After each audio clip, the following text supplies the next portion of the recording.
ಒಬ್ಬರು ಲವಲ್ಲಿ ಇದ್ದಾರೆ ಅಂತ ಹೇಳ್ತಿದ್ದಾರೆ, ಇನ್ನೊಬ್ರು ಲವಲ್ ಇಲ್ಲ ಅಂತ ಹೇಳ್ತಿದ್ದಾರೆ. ಇದರಲ್ಲಿ ಯಾವುದು ಸತ್ಯ ಯಾವುದು ಸುಳ್ಳು ಅಂತ ನಂಬೋಕ್ಕಾಗ್ತಾ ಇಲ್ಲ. ಅವರಿಬ್ಬರು ಒಟ್ಟಿಗೆ ಒಮ್ಮತದಿಂದ ಬಂದು ಮೀಡಿಯಾದ ಎದುರು ಅವರು ಹೇಳಿಕೆಯನ್ನು ಕೊಡಬೇಕು. ಇದು ಕರ್ನಾಟಕ ಜನತೆಯ ಆಶಯ.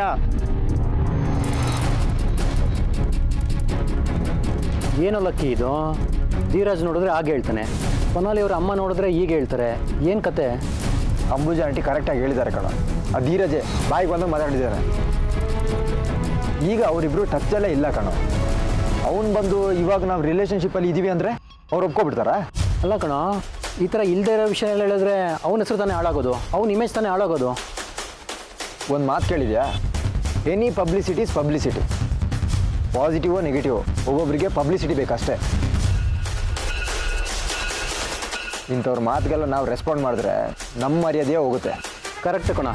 ನೋಡು, ಆ ಧೀರಜ್ ಕೊಟ್ಟಿರೋದು ಒಂದೇ ಒಂದು ಸ್ಟೇಟ್ಮೆಂಟು, ಅಷ್ಟು ಸಾಕು. ಎಲ್ಲ ನ್ಯೂಸಲ್ಲೂ ಅವನ ವಿಷಯನೇ ಓಡಾಡ್ತಾ ಇರುತ್ತೆ. ಅದು ಅಲ್ಲದೆ ಅವ್ನು ಸ್ವಲ್ಪ ಹೆಸರು ಮಾಡಿದ್ದಾನೆ. ಅವನಿಗೋಸ್ಕರನೇ ಸಿನಿಮಾ ಮಾಡೋರನ್ನ ಒಂದಿಷ್ಟು ಜನರನ್ನ ಜೊತೆಲಿ ಇಟ್ಕೊಂಡಿದ್ದಾನೆ. ಅವನು ಇಮೇಜ್ಗೆಲ್ಲ ತಲೆ ಕೆಡ್ಸ್ಕೊಳ್ಳಲ್ಲ. ಈ ಥರದ್ದೆಲ್ಲ ಮಾಡಿದ್ರೆ ಅವ್ರ ಇಮೇಜ್ ಇನ್ನೂ ಜಾಸ್ತಿ ಆಗುತ್ತೆ. ಏನಪ್ಪ ಪಬ್ಲಿಸಿಟಿಗೋಸ್ಕರ ಇಷ್ಟೆಲ್ಲ ಮಾಡಬೇಕಾ? ಆಮೇಲೆ ಅವ್ರ ಕರಿಯರ್ ನಿಂತಿರೋದೇ ಪಬ್ಲಿಸಿಟಿ ಮೇಲೆ ಅಲ್ವಾ? ಅವ್ರು ಏನೇ ಮಾಡಿದ್ರು ಲೈಮ್ಲೈಟಲ್ಲಿ ಇರಬೇಕು. ಅದನ್ನು ಯೋಚನೆ ಮಾಡಿಕೊಂಡೆ ಎಲ್ಲ ಕೆಲಸ ಮಾಡೋದವರು. ಆದರೂ ಲಕ್ಕಿ, ಒಬ್ಬರ ಜೊತೆ ಲವ್ವಲ್ಲಿ ಇದ್ದೀವಿ ಅಂತ ಮೀಡಿಯಾ ಮುಂದೆ ಅದು ಹೆಂಗೋ ಹೇಳ್ತಾರೆ. ಅಯ್ಯೋ, ಅದರಿಂದ ಸೋನಾಲಿ ಅವ್ರಿಗೆ ಏನೂ ಆಗಲ್ಲ ಕಣ, ತಲೆ ಕೆಡಿಸ್ಕೊಬೇಡ.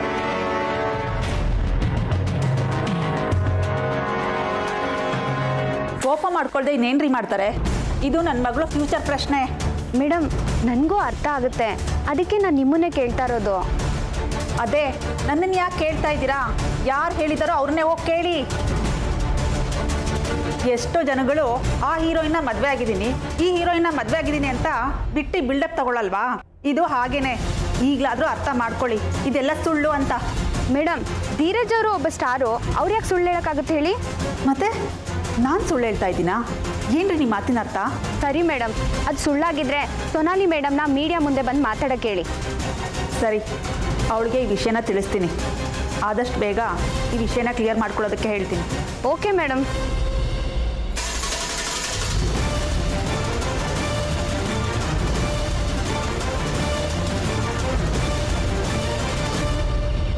ಸೊನಾಲಿ ಜೊತೆ ಲಕ್ಕಿ ಹೆಸರು ಬರುತ್ತೆ ಅಂದ್ರೆ ಈ ಧೀರಜ್ ಹೆಸರು ಯಾಕೆ ಬಂತು? ಈ ಸೊನಾಲಿ ಕತೆ ಏನು ಅನ್ನೋದು ನನಗೂ ಅರ್ಥ ಆಗ್ತಾ ಇಲ್ಲ ಕಣೆ ಪಿಂಕಿ. ಅಲ್ಲ, ಏನಾದರೂ ಮಾಡಿ ಆ ಲಕ್ಕಿನ ಸಿಕ್ಸಾಕೋಣ ಅಂತ ನಾವು ನೋಡ್ತಾ ಇದ್ರೆ ಧತ್ ಅಂತ ಅವನು ಎಲ್ಲಿಂದ ಬಂದು ಒಕ್ಕರ್ಸ್ಕೊಂಡಿದ್ದಾನಲ್ಲ ಆ ಧೀರಜ್. ಅವನೊಬ್ಬ ಡಮ್ಮಿ ಪೀಸು. ಇಷ್ಟು ದಿನ ಸುಮ್ಮನೆ ಇದ್ದು ಈಗ ಪ್ರೆಸ್ ಅವ್ರ ಮುಂದೆ ಹಾಗೆ ಹೇಳಿದಾನೆ ಅಂತಾನೆ ನನಗೆ ಗೊತ್ತಾಗ್ತಿಲ್ಲ. ಅಯ್ಯೋ, ಬೆಂಕಿ ಇಲ್ಲದೆ ಹೊಗೆ ಆಡೋದಿಲ್ಲ ಕಣೆ ಪಿಂಕಿ. ಅವನಿಗೇನು ಹುಚ್ಚ ಆ ಥರ ಹೇಳಕ್ಕೆ? ಅಮ್ಮ, ಒಂದು ಟೈಮಲ್ಲಿ ಆ ಬೆಂಕಿ ಜೋರಾಗಿ ಉರಿದು ಈಗ ಆರು ಹೋಗಿದೆ. ಅಂದರೆ ಮುಂಚೆ ಅವರಿಬ್ರು ಲವ್ ಮಾಡ್ತಾ ಇದ್ರು. ಏನೇ, ಅವರಿಬ್ರು ನಿಜವಾಗ್ಲೂ ಲವ್ ಮಾಡ್ತಿದ್ರಾ? ಆಮೇಲೆ ಯಾಕೋ ಆ ಸೊನಾಲಿ ಅವನು ನೋಡ್ಸಿದ್ಲು. ಅವನಿಗೂ ಗೊತ್ತಿತ್ತಮ್ಮ ಸೊನಾಲಿ ಅವನನ್ನು ಲವ್ ಮಾಡ್ತಿಲ್ಲ ಅಂತ.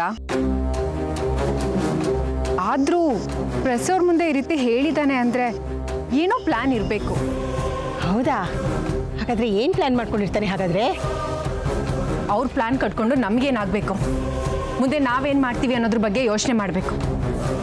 ಕೋತಿ ಮೊಸರು ತಿಂದು ಆ ಮೇಕೆ ಬಾಯಿ ಗೊರಿಸ್ತಂತೆ, ಹಾಗಾಯ್ತು ಈ ಲಕ್ಕಿ ಕತೆ. ಅವ್ರ ಜೊತೆ ಎಂಗೇಜ್ಮೆಂಟ್ ಮಾಡಿಕೊಂಡು ಊರೆಲ್ಲ ಸುತ್ತಾಡ್ಕೊಂಡು ಈಗ ಎಷ್ಟು ಚೆನ್ನಾಗಿ ಎಸ್ಕೇಪ್ ಆಗಿದ್ದಾನೆ ನೋಡು. ಹೌದಲ್ವೇನೆ ಪಿಂಕಿ? ಎಷ್ಟೇ ಆದರೂ ಕಬಡ್ಡಿ ಪ್ಲೇಯರ್ ಅಲ್ವಾ, ಆಟ ಆಡಿ ಹೇಗೆ ತಪ್ಪಿಸ್ಕೋಬೇಕು ಅನ್ನೋದು ಅವ್ನಿಗೆ ಚೆನ್ನಾಗಿ ಗೊತ್ತಿದೆ. ಹೌದು ಕಣೆ, ಸಣ್ಣ ಸಣ್ಣ ವಿಷಯ ಕೂಡ ಈಚೆ ಬರ್ದೇ ಇರೋ ಹಂಗೆ ಹೇಗೆ ಮೇಂಟೈನ್ ಮಾಡ್ತಿದ್ದಾನೆ ನೋಡು. ಆ ಸೊನಾಲಿ, ಅವಳು ಕೂಡ ಅವನ ಬಗ್ಗೆ ಒಂದು ವಿಷಯನೂ ಬಿಟ್ಕೊಡ್ತಿಲ್ಲ. ಅವಳು ಬಿಟ್ಕೊಡ್ತಿದ್ರೆ ಏನಂತೆ? ಸತ್ಯ ಏನು ಅಂತ ನಮಗೆ ಗೊತ್ತಲ್ವಾ? ಗೊತ್ತಿದ್ದೇನೇ ಪ್ರಯೋಜನ? ನಾವೇನು ಮಾಡ್ತಿಲ್ವಲ್ಲ. ನಾವು ಸುಮ್ಮನೆ ಕೂತ್ಕೋಬಾರ್ದು ಕಣೆ ಪಿಂಕಿ, ಏನಾದರೂ ಮಾಡಲೇಬೇಕು. ಏನು ಮಾಡ್ತಿಲ್ಲ ಅಂತ ಯಾರು ನಿನ್ಗೆ ಹೇಳಿದ್ದು? ಏನು ಮಾಡ್ತಿದ್ಯಾ ಹಾಗಾದ್ರೆ? ಅಮ್ಮ, ಇದು ಬೆಕ್ಕಿನ ಕೊರಳಿಗೆ ಗಂಟೆ ಕಟ್ಟೋ ಕೆಲಸ. ಯಾವತ್ತು ನಾವು ಯಾಮಾರ್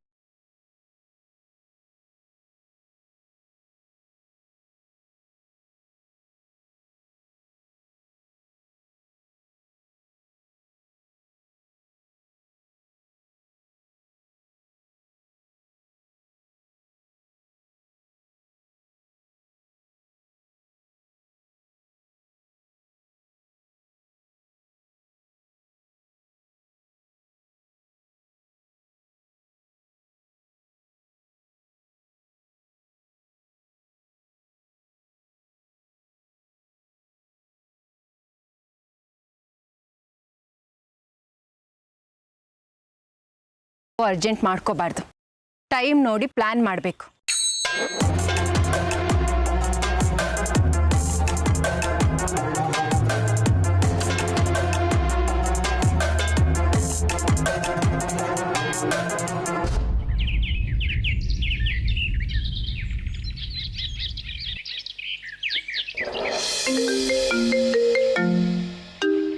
ಅರವಿಂದ್ ಸರ್ ಫೋನ್ ಮಾಡ್ತಾ ಇದ್ದಾರೆ. ಮಾತಾಡಿ. Hello sir. Very good morning. ಬೆಳಗ್ಗೆನ ಡಿಸ್ಟರ್ಬ್ ಮಾಡಿದೆ ಅನಿಸುತ್ತೆ. Nothing like that sir. ನೀವು ಈಗ ಡಿಸ್ಟರ್ಬ್ ಮಾಡಿದ್ರೆ ಫ್ಯೂಚರ್ ಚೆನ್ನಾಗಿರುತ್ತೆ. ಹೇಳಿ. That's good. ಈ ಥರ ಪಾಸಿಟಿವ್ ಥಿಂಕಿಂಗ್ ಇರಬೇಕು. ಒಂದು ಗುಡ್ ನ್ಯೂಸು, ಇನ್ನು 10 ದಿನದಲ್ಲಿ ಫೈನಲ್ ಮ್ಯಾಚ್ ಅನೌನ್ಸ್ ಆಗಿದೆ. ಸರ್ ಇನ್ನು 10 ಡೇಸಲ್ಲಿ ಮ್ಯಾಚಾ? ಎಸ್, ಇವತ್ತಿಂದ ನಿನಗೆ ಪ್ರೆಷರ್ ಬರ್ತಾನೆ ಇರುತ್ತೆ Lucky. No way sir, full ಜೋಶಲ್ಲಿದ್ದೀನಿ. I am waiting. ಯಾವತ್ತು ಆಟದಲ್ಲಿ ಕ್ಯಾಪ್ಟನ್ ಆದವ್ರಿಗೆ ತುಂಬ ಜವಾಬ್ದಾರಿಗಳಿರುತ್ತೆ. ಲಕ್ಕಿ, ಆಪೋಸಿಟ್ ಟೀಮ್ ಕೂಡ ತುಂಬ ಸ್ಟ್ರಾಂಗ್ ಆಗಿದೆ. ಸರ್ ಆಪೋಸಿಟ್ ಟೀಮ್ ಯಾವುದಾದ್ರೂ ನನಗೇನು, ಕಪ್ಪು ಗೆಲ್ಲಬೇಕು, ನಿಮ್ಮ ಹೆಸರು ಉಳಿಸ್ಬೇಕು ಅಷ್ಟೇ. ನಾನು ಕೂಡ ಅದನ್ನೇ ಎಕ್ಸ್ಪೆಕ್ಟ್ ಮಾಡ್ತಾ ಇದ್ದೀನಿ. ಗೇಮ್ ಪ್ಲಾನಿಂಗ್, ಪ್ಲೇಯರ್ಸ್ ಮೀಟಿಂಗ್ನ ಮ್ಯಾನೇಜ್ಮೆಂಟ್ ಅರೇಂಜ್ ಮಾಡ್ತಾ ಇದ್ದಾರೆ. ಶಾರ್ಟ್ಲಿ ಮೆಸೇಜ್ ಬರುತ್ತೆ. Okay sir, sure. Final match ಬಗ್ಗೆ ದೊಡ್ಡದಾಗಿ ನ್ಯೂಸ್ ಆಗ್ತಿದೆ. ಎಕ್ಸ್ಪ್ರೆಸ್ ಪತ್ರಿಕೆಯಲ್ಲಿ ಒಂದು ಆರ್ಟಿಕಲ್ ಬಂದಿದೆ, ಅದನ್ನು ನೀನು ಓದಬೇಕು. Sir anything special? ವಿಶೇಷವಾಗಿ ಬೆಂಗಳೂರು ಬ್ರೇವ್ ಟೀಮ್ ಬಗ್ಗೆ ಬರೆದಿದ್ದಾರೆ.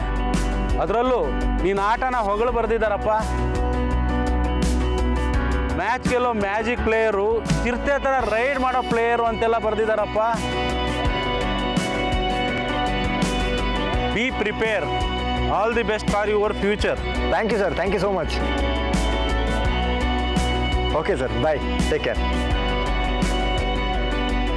ಗೀತಾ, ಇನ್ನು 10 ಡೇಸಲ್ಲಿ ಮ್ಯಾಚ್ ಅಂತೆ.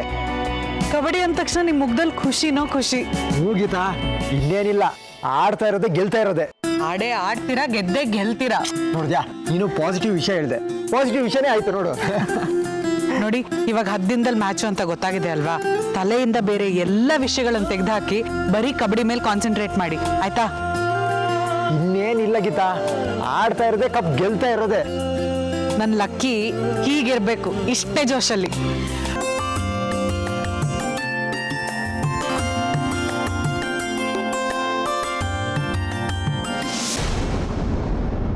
ನೀವು ಸೊನಾಲಿ ಅವರು ಲವ್ ಮಾಡ್ತಿರೋದು ನಿಜಾನಾ? ರೀ, ಏನು ಪ್ರಶ್ನೆ ರೀ ಇದು? ನಾನು ಸೊನಾಲಿ ಲವಲ್ಲಿ ಇರೋದು ನಂಬಲ್ವಾ? ಅಲ್ಲ ಸರ್, ಹಾಗಲ್ಲ, ಜಸ್ಟ್ ಕ್ಲಾರಿಫಿಕೇಶನ್ ತಗೊಂಡ್ವಿ. ರೀ, ನಾನೇ ಖುದ್ದಾಗಿ ಪ್ರೆಸ್ ಮೀಟ್ ಮಾಡಿ ರಿವೀಲ್ ಮಾಡೋ ವಿಷಯದ ಬಗ್ಗೆ ನೀವೇನು ಕ್ಲಾರಿಫಿಕೇಶನ್ ತೊಗೊಳ್ಳೋದು?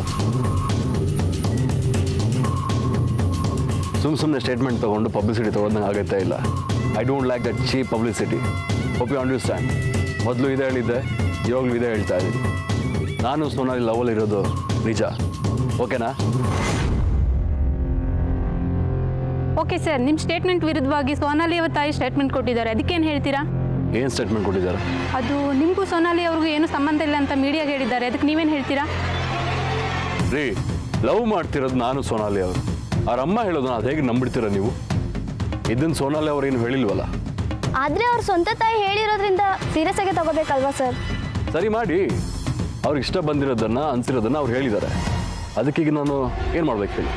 ಅಲ್ಲ ಸರ್, ನೀವು ನೋಡಿದ್ರೆ ಇಬ್ಬರು ಲವ್ವಲ್ಲಿ ಇದ್ದೀವಿ ಅಂತ ಹೇಳ್ತೀರಾ, ಅವ್ರ ತಾಯಿ ನೋಡಿದ್ರೆ ಇಲ್ಲ ಅಂತ ಹೇಳ್ತಾರೆ. ಇದರಲ್ಲಿ ಯಾವ್ದು ಸತ್ಯ ಯಾವ್ದು ಸುಳ್ಳು, ಯಾವುದನ್ನು ನಾವು ನಂಬಬೇಕು? ಅದನ್ನು ಜನ ಡಿಸೈಡ್ ಮಾಡ್ತಾರೆ ಬಿಡ್ರಿ. ನೀವ್ಯಾಕೆ ಟೆನ್ಷನ್ ತೊಗೊಳ್ತೀರಾ? ಸರ್, ಹೀಗಂದ್ರೆ ಜನ ಕನ್ಫ್ಯೂಷನ್ ಆಗ್ತಾರೆ. ನಾವು ಮೀಡಿಯಾದವರಾಗಿ ಅವರಿಗೆ ಸರಿಯಾದ ಮಾಹಿತಿ ಕೊಡಬೇಕು, ನೀವು ಸಹಕರಿಸಬೇಕು. ನೀವು ಜನರ ಮೇಲೆ ಕಾಳಜಿ ತೋರಿಸೋದು ನೋಡಿದ್ರೆ ನಂಗೆ ತುಂಬ ಖುಷಿ ಆಗ್ತದೆ.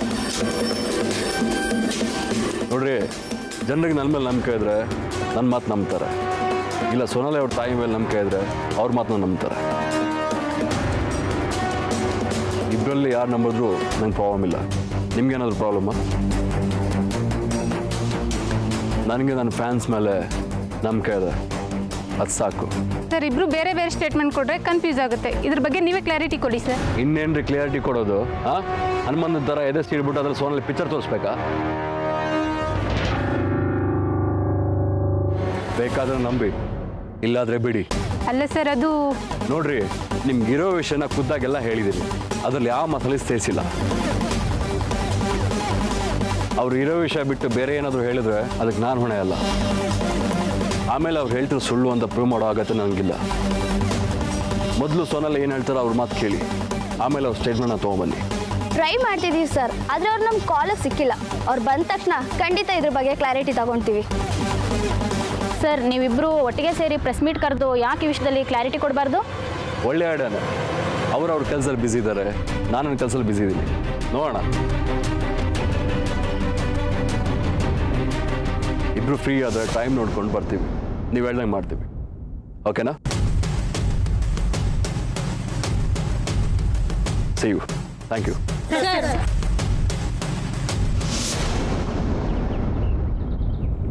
ಬರೀ ಮಾತಾಗೋಯ್ತು ಕಣೆ ಪಿಂಕಿ ನಿಂದು. ನೀನೇನೋ ಮಾಡಿ ಡಬ್ಬ ಹಾಕ್ಬಿಡ್ತೀಯ ಅಂತ ಅನ್ಕೊಂಡೆ. ನೀನೇನಾದ್ರು ಮಾಡ್ತೀಯ ಅಂತ ನಂಬ್ಕೊಂಡ್ರೆ ಆದ ಹಾಗೆ ನಮ್ಮ ಕೆಲಸ ಕರ್ಮ. ಈಗ ನಾನೇನು ಮಾಡಿದೆ? ಏನು ಮಾಡ್ಲಿಲ್ಲಮ್ಮ, ಅದನ್ನೇ ಹೇಳ್ತಾ ಇರೋದು.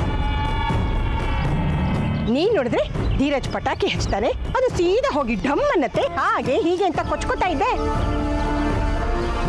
ಈಗ ನೋಡಿದ್ರೆ ಆ ಸೊನಾಲಿ ಅವರಮ್ಮ ಆ ಥರ ವಿಷಯ ಏನು ಇಲ್ವೇ ಇಲ್ಲ ಅಂತ ಹೇಳಿ ಎಲ್ಲ ಟುಸ್ ಅನ್ಸ್ಬಿಟ್ರಲ್ಲೇ.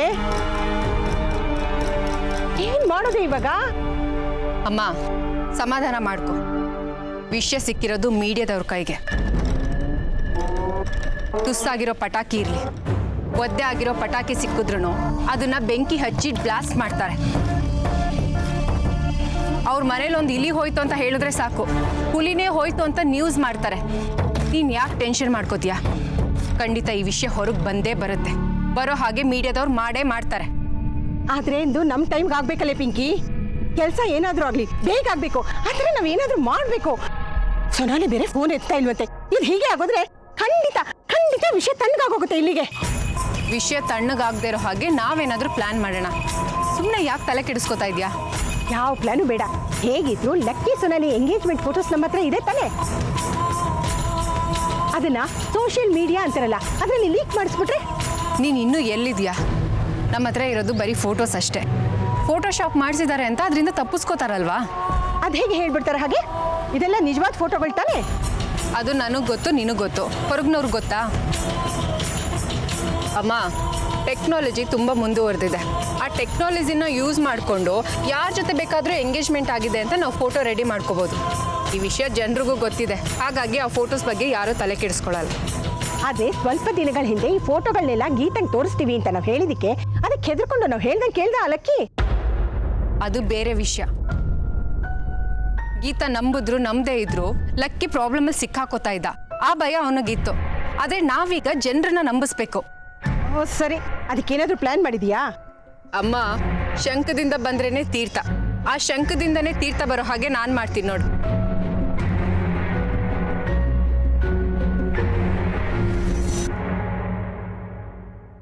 ಹೇಳಿ ಮೇಡಮ್. ಅದೇ ನಮ್ಮ ಲೋಕಲ್ ರಿಪೋರ್ಟರು ರಂಗನಾಥ್ ಅಂತ ಇದ್ದಾನಲ್ಲ, ಅದೇ ಲಕ್ಕಿ ಒಂದ್ಸಲ ಹೊಡೆದಿರ್ಲಿಲ್ವಾ? ಅವನನ್ನ ಮೀಟ್ ಮಾಡಿ ನಾನು ಹೇಳ್ದಾಗ ಹೇಳು.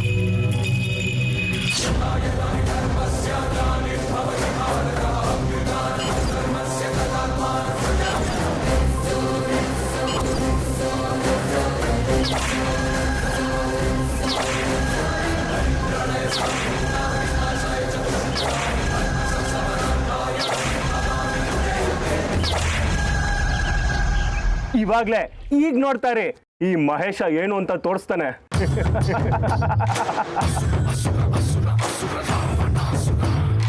ಏ ಲಕ್ಕಿ, ಇವಾಗ ಇದೆ ಕಣ ನಿನಗೆ ಆಪು.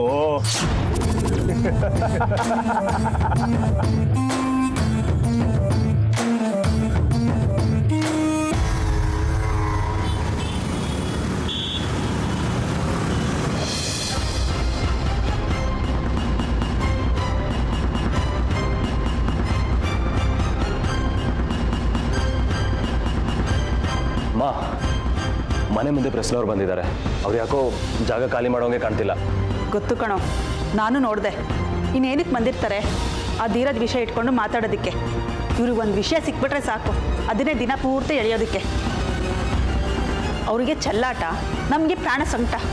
ಇದನ್ನೆಲ್ಲ ಟಿವಿನಲ್ಲಿ ತೋರಿಸೋದ್ರಿಂದ ಯಾರ ಮನಸ್ಸಿಗೆ ಏನು ಪರಿಣಾಮ ಬೀರುತ್ತೆ, ಅದರಿಂದ ಯಾರಿಗೇನು ಸಮಸ್ಯೆ ಆಗುತ್ತೆ ಅಂತ ಯೋಚನೆನೇ ಮಾಡೋದಿಲ್ಲ ಇವರು. ಯಾರು ಮರ್ಯಾದೆ ಹೋದ್ರೆ ಅವ್ರಿಗೆ ಏನಾಗಬೇಕಾಗಿರುತ್ತೆ? ಅವ್ರಿಗೆ ಅನ್ಸೋದನ್ನ ಅವ್ರಿಗೆ ಹೇಗೆ ಬೇಕೋ ಹಾಗೆ ಮಾಡ್ತಾರೆ. ಏನಮ್ಮ ಮಾಡೋದೀಗ? ಅವರಂತೂ ಸುಮ್ಮನೆ ಜಾಗ ಖಾಲಿ ಮಾಡೋದೇ ಇಲ್ಲ ಅನ್ಸುತ್ತೆ. ಮಾಡಲ್ಲ ಅಂದರೆ ಇಲ್ಲೇ ಇರಲಿ ಬಿಡು. ಅಮ್ಮ ಹಾಗಂದ್ರೆ ಇಡೀ ದಿನ ಅವ್ರ ಮನೆ ಮುಂದೆನೇ ಇರ್ತಾರೆ, ಇಲ್ಲಿಂದ ಕದ್ಲೋದೇ ಇಲ್ಲ. ಇದಕ್ಕೆ ನಾನೇನು ಹೇಳ್ತೀನಿ ಅಂದರೆ, ನೀನೇನು ಹೇಳೋದು ಬೇಡ, ನಾವು ನಮ್ಮ ಪಾಡಿಗೆ ಇಲ್ಲೇ ಇರೋಣ. ಅವ್ರು ಇನ್ನೊಂದು ಸ್ವಲ್ಪ ಹೊತ್ತು ವೆಯ್ಟ್ ಮಾಡಿ ಅವರೇ ಹೋಗ್ತಾರೆ.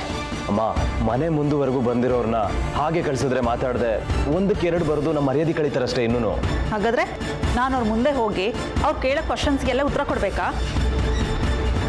ಒಂದು ಬೇರೆ ಊರಲ್ಲಿಲ್ಲ. ಈಗ ನಾವು ಅವ್ರ ಮುಂದೆ ಹೋಗಿ ಮಾತಾಡೋದ್ರಿಂದ ಸಮಸ್ಯೆ ಇನ್ನೂ ದೊಡ್ಡದಾಗತ್ತೆ ಹೊರತು ಕಡಿಮೆ ಆಗಲ್ಲ. ಅಮ್ಮ ಅವ್ರ ಮನೆ ಮುಂದೆ ಹಾಗೆ ಇದ್ರೆ ನೋಡಿದವ್ರು ಏನಾದರೂ ತಪ್ಪಾಗಿ ತಿಳ್ಕೊತಾರೆ. ನಾನು ಸೊನಾಲಿ ಊರಲ್ಲಿಲ್ಲ ಅಂತ ಹೇಳ್ಬಿಟ್ಟು ಬರಲ್ಲ. ಸರಿ ಆಯಿತು, ನೀನೇಳಿ ನನ್ನ ಮಾತು ಕೇಳ್ತೀಯ. ಅವ್ರಿಗೆ ಅದೇನು ಹೇಳಿ ಕಳಿಸ್ತೇ ಕಳಿಸು, ಆದರೆ ನನ್ನ ಮುಂದೆ ಮಾತ್ರ ಕರಿಬೇಡ.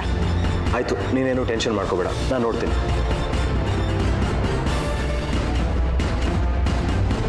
ಹಾಯ್ ಸರ್, ನಮಸ್ಕಾರ. ಏನಾಗಬೇಕಿತ್ತು ಹೇಳಿ. ಸರ್, ಸೊನಾಲಿ ಮೇಡಮ್ನ ಮೀಟ್ ಮಾಡಬೇಕಿತ್ತು. ಸೊನಾಲಿ ಮೇಡಮ್ ಅವರು ಔಟ್ಡೋರ್ ಶೂಟಿಂಗ್ ಹೋಗಿದ್ದಾರೆ. ಮುಂಚೆನೇ ಗೊತ್ತಿತ್ತು ಸರ್. ಮತ್ತೆ ಯಾಕೆ ವೇಟ್ ಮಾಡ್ತಾ ಇದ್ದೀರಾ? ಸೊನಾಲಿ ಬಂದಮೇಲೆ ಬನ್ನಿ. ಸರ್, ನಿಮ್ಮ ಹತ್ರನೋ ಅಥವಾ ನಿಮ್ಮ ತಾಯಿಯವ್ರ ಹತ್ರನೋ ಮಾತಾಡ್ಬೋದಾ ಸರ್? ಇಲ್ಲ ಇಲ್ಲ, ಆ ವಿಷಯದಲ್ಲಿ ನಾವೆಲ್ಲ ಇಂಟರ್ಫಿಯರ್ ಆಗೋಕ್ಕಾಗಲ್ಲ. ಸೊನಾಲಿ ಬಂದಮೇಲೆ ನೀವು ಬನ್ನಿ. 10 ನಿಮಿಷ ಮಾತಾಡ್ಕೊಂಡು ಹೋಗ್ಬಿಡ್ತೀವಿ ಸರ್. ಪರ್ಸ್ನಲ್ ಏನು ಕೇಳಲ್ಲ, ಬರೀ ಸಿನಿಮಾ ವಿಷಯ ಅಷ್ಟೇ. ನೋಡಿ, ಏನೇ ಇದ್ರು ಸೊನಾಲಿ ಅವ್ರು ಬಂದಮೇಲೆ ಅಂತ ಹೇಳಿದ್ನಲ್ಲ. ಸರ್, ದಯವಿಟ್ಟು ಹಾಗೆ ಹೇಳ್ಬಿಡಿ. 5 ನಿಮಿಷ ಅಷ್ಟೇ ಪ್ಲೀಸ್ ಸರ್. 5 ನಿಮಿಷ. ಅವ್ರು ಬಂದಿದ ತಕ್ಷಣ ಬೇಕಾದ್ರೆ ನಿಮಗೆ ಫೋನ್ ಮಾಡ್ತೀನಿ, ನೀವು ಬನ್ನಿ. ಜಾಸ್ತಿ ಏನು ಕೇಳಲ್ಲ ಸರ್, ಬರೀ 5 ನಿಮಿಷ ಪ್ಲೀಸ್ ಸರ್, ಪ್ಲೀಸ್ ಪ್ಲೀಸ್. ಇಲ್ಲ ಅನ್ಬೇಡಿ ಸರ್. ಓಕೆ, ಬನ್ನಿ ಒಳಗಡೆ. Thank you sir. ಬನ್ನಿ ಬನ್ನಿ ಬನ್ನಿ.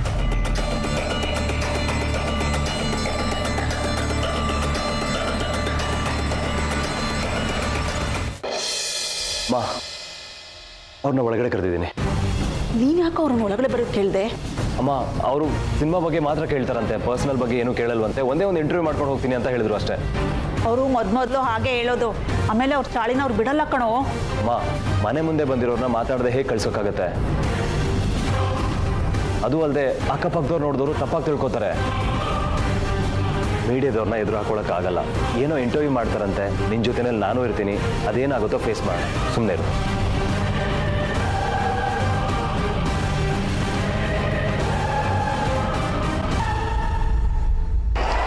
ಬೋರ್ ಆಗ್ತಿದ್ಯೋ? ಯಾವುದಾದ್ರೂ ಒಳ್ಳೆ ಪಿಕ್ಚರ್ ಹಾಕು. ಚೆನ್ನಾಗಿದೆ. ಏನ್ರಿ ನೀವು ಚಿಕ್ಕ ಮಕ್ಳ ಥರ ಏನೇನೋ ನೋಡ್ಕೊಂಡು ಎಷ್ಟು ಕೇಸಸ್ ಆಗಿದೆಯೋ, ಏನು ಕತೆನೋ, ಯಾವಾಗ ಲಾಕ್ಡೌನ್ ಆಗುತ್ತೋ ನ್ಯೂಸ್ ಚಾನಲ್ ಹಾಕ್ಬೇಕಲ್ವಾ? ಗಾಂಧಿನಗರದಲ್ಲಿ ಫಿಲ್ಮ್ ಸ್ಟಾರ್ ಸೊನಾಲಿ ಅವರ ವಿಷಯ ದಿನೇ ದಿನೇ ಹೊಸ ತಿರುವನ್ನು ಪಡ್ಕೊತಾ ಇದೆ. ಮೊದಲಿಗೆ ಹಲವಾರು ಚಿತ್ರಗಳಲ್ಲಿ ನಟಿಸಿದ್ದ ಅವರ ಕೋಸ್ಟಾರ್ ಧೀರಜ್ ಅವರು ಸೊನಾಲಿ ಅವರೊಂದಿಗೆ ರಿಲೇಷನ್ಶಿಪ್ನಲ್ಲಿ ಇದ್ದೀನಿ ಅಂತ ಹೇಳ್ಕೊಂಡಿದ್ರು. ಅವ್ರು ಏನು ಹೇಳಿದ್ದಾರೆ ಅಂತ ಕೇಳೋಣ ಬನ್ನಿ. ನೀವು ಸೊನಾಲಿ ಅವರು 3 ಸಿನಿಮಾನ ಒಟ್ಟಿಗೆ ಮಾಡಿದ್ದೀರಾ, ತುಂಬ ಕ್ಲೋಸ್ ಆಗಿ ಕೂಡ ಇದ್ರಿ, ಪಾರ್ಟಿಗಳಲ್ಲೂ ಒಟ್ಟಿಗೆ ಕಾಣಿಸ್ಕೊಂಡಿದ್ದೀರಾ. ಇದರಿಂದ ಜನರಲ್ಲಿ ಒಂದು ಕುತೂಹಲ ಇದೆ, ನಿಮ್ಮಿಬ್ಬರ ಮಧ್ಯೆ ಇರೋದು ಸ್ನೇಹನ ಇಲ್ಲ ಪ್ರೀತಿನ?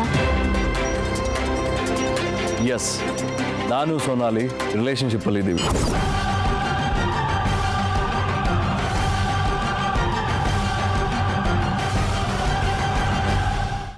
ಮೇಡಮ್, ಸೊನಾಲಿ ಅವರು ಔಟ್ಡೋರ್ ಶೂಟಿಂಗ್ ಹೋಗಿದ್ದಾರೆ ಅಂದರೆ ಈಗ ಯಾವ ಸಿನಿಮಾ ನಡೀತಿದೆ ಮೇಡಮ್? ಅದಿನ್ನೂ ಟೈಟಲ್ ಫಿಕ್ಸ್ ಆಗಿಲ್ಲ. ಬೇರೆ ಯಾವುದಾದ್ರೂ ಸಿನಿಮಾ ಒಪ್ಕೊಂಡಿದ್ದಾರಾ?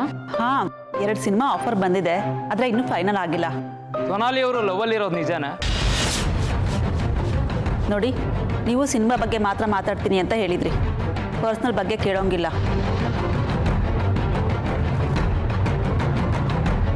ಮೇಡಮ್, ಜನರು ಈ ವಿಷಯದಲ್ಲಿ ಸತ್ಯ ಏನು ಅಂತ ತಿಳ್ಕೊಬೇಕು ಅಂತ ಇದ್ದಾರೆ. ಸೊನಾಲಿ ಅವರು ನಿಜವಾಗ್ಲೂ ಲವಲ್ಲಿದ್ದಾರೆ. ಲವ್ವಲ್ಲಿದ್ದರೂ ಯಾರ ಜೊತೆ ಇದ್ದಾರೆ ಅಂತ ಗೊತ್ತಾಗಬೇಕಿತ್ತು, ಅದಕ್ಕೋಸ್ಕರ ಜನರು ಪರವಾಗಿ ಕೇಳ್ತಾ ಇದ್ದೀನಿ. ಅರೆ, ಇದು ನಮ್ಮ ಪರ್ಸ್ನಲ್ ವಿಷಯ, ನಾವೇಕೆ ಉತ್ತರ ಕೊಡಬೇಕು? ಇದು ಪರ್ಸ್ನಲ್ ಆಗಿ ಉಳಿದಿದ್ರೆ ನಾವು ಕೇಳ್ತಿರ್ಲಿಲ್ಲ, ಪಬ್ಲಿಕ್ ಆಗಿದೆ. ಧೀರಜ್ ಅವರು ಸೊನಾಲಿ ನಾವು ಲವ್ವಲ್ಲಿ ಇದ್ದೀವಿ ಅಂತ ಹೇಳಿಕೆ ಕೊಟ್ಟಿದ್ದಾರೆ, ಆದರೆ ಸೊನಾಲಿ ಅವರು ಇದಕ್ಕೇನು ಉತ್ತರ ಕೊಟ್ಟಿಲ್ಲ. ಇದಕ್ಕೆ ನೀವೇನು ಹೇಳ್ತೀರಿ?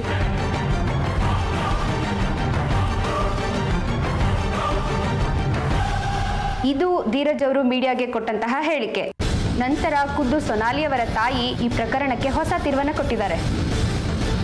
ಧೀರಜ್ ಅವ್ರಿಗೂ ಸೊನಾಲಿ ಅವ್ರಿಗೂ ಯಾವುದೇ ರೀತಿ ಸಂಬಂಧ ಇಲ್ಲ ಅಂತ ಅವರೊಂದು ಸ್ಟೇಟ್ಮೆಂಟ್ ಕೊಟ್ಟಿದ್ದಾರೆ ಮೀಡಿಯಾಗೆ.